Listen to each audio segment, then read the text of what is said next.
the heart of the old town, beneath a canopy of twisted ancient trees, something stirs when the clock strikes midnight. Our story begins on a chilly autumn evening, as the wind whispers secrets through skeletal branches.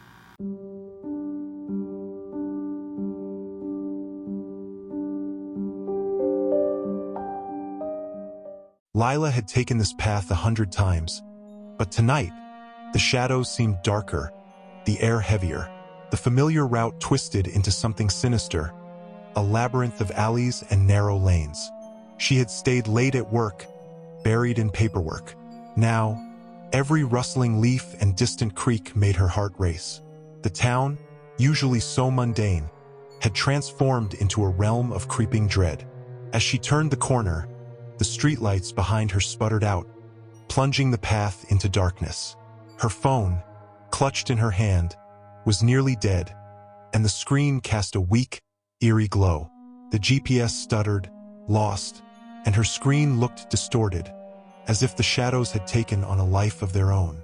Determined to get home, she pushed forward, the oppressive silence only broken by the crunch of her boots on fallen leaves. Suddenly, the quiet was pierced by a low, mournful whistle. It echoed through the air, dissonant and haunting. She told herself it was just the wind, or maybe some late-night wander. But deep down, she felt the primal fear of being hunted.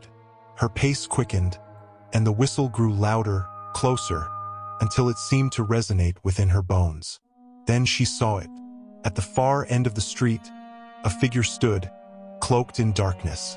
It was tall, unnaturally so, with a face obscured by a wide-brimmed hat. It didn't move, didn't speak, just stood there, watching. Lila's breath caught in her throat. Her instinct screamed at her to run, but her legs felt rooted to the spot. The figure began to walk towards her, each step slow and deliberate, echoing in the silence. Fear finally overpowered her paralysis, and she turned and ran. Her footsteps pounded against the pavement, matching the frantic beat of her heart. She glanced back, only to see the figure had vanished, swallowed by the shadows. As she neared her apartment building, she fumbled her keys, desperate. The old iron gate screeched open, and she slammed it shut behind her, leaning against it, panting. For a moment, as she stepped away from the gate, she allowed herself to believe she was safe.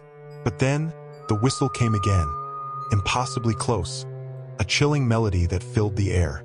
Lila turned, and there it was.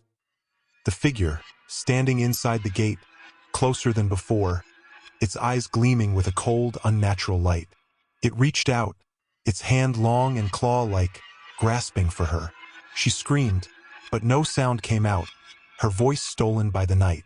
The last thing she saw before darkness claimed her was the figure's face, a grotesque mask of shadows and despair. The next morning, Lila's apartment was empty. Her phone lay on the sidewalk, screen cracked, the eerie glow of the dead battery casting faint shadows. The town was quiet again, with no sign of the nightmare that had unfolded. Some say the figure is an old ghost, a remnant of the town's dark past.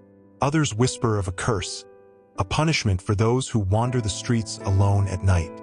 But the truth remains a chilling mystery, shrouded in darkness and fear.